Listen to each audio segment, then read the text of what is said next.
കഥയുടെ പേര് ചിറകൊടിഞ്ഞ കിനാവുകൾ. ഒരു വിറക് വെട്ടുകാരൻ, അയാൾക്കൊരേ ഒരു മകൾ സുമതി, 19 വയസ്സ്. ഇവൾ സ്ഥലത്തെ ഒരു തയ്യൽക്കാരനുമായി പ്രണയത്തിലാണ്. ഈ തയ്യൽക്കാരൻ ബഹുമിടുക്കനും സുന്ദരനുമാണ്. അനീതി കണ്ടാൽ എതിർക്കും, ജനങ്ങളുടെ ഏത് കാര്യത്തിനും മുന്നിൽ കാണും. അങ്ങനെ നാട്ടുകാരുടെ കണ്ണിൽ ഉണ്ണിയാണ്.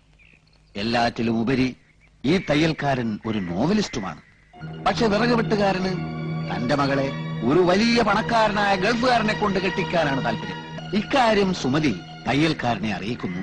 തയ്യൽക്കാരൻ ഗൾഫിൽ പോകാൻ ശ്രമിക്കുന്നു. പക്ഷെ വിസ അത് കിട്ടുന്നില്ല. അങ്ങനെ നിവൃത്തിയില്ലാതെ തയ്യൽക്കാരൻ നോവൽ എഴുതാൻ തുടങ്ങുകയാണ്. അത്ഭുതമെന്ന് പറയട്ടെ, ഏറ്റവും നല്ല നോവലിനുള്ള സർക്കാർ അവാർഡ് അതിന് കിട്ടുകയാണ്. 10 ലക്ഷം രൂപ. 1 ലക്ഷത്തിന്റെ അവാർഡാക്കാം. ഈ 1 ലക്ഷം കൊണ്ട് തയ്യൽക്കാരൻ ഒരു ഗംഭീര ബംഗ്ലാവ് പണിയുകയാണ്.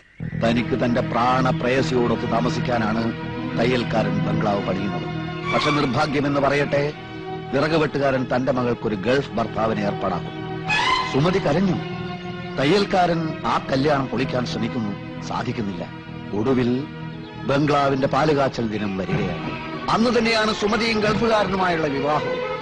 അവിടെ കല്യാണ വാദ്യഘോഷങ്ങൾ, ഇവിടെ പാലുകാച്ചൽ. പാലുകാച്ചൽ കല്യാണം, കല്യാണം പാലുകാച്ചൽ, കല്യാണം പാലുകാച്ചൽ. അവിടെ സുമതിയുടെ കഴുത്തിൽ താലി വീഴുന്ന സമയത്ത് ഇവിടെ കാച്ചിയ പാലിൽ വിഷം കലക്കി കുടിച്ച് തയ്യൽക്കാരൻ പിടയുകയാണ്.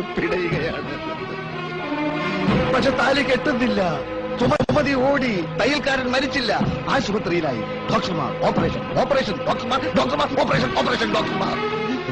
ഒടുവിൽ ആശുപത്രിയിൽ വെച്ച് അവരൊന്നിക്കുകയാണ്. കഴിഞ്ഞ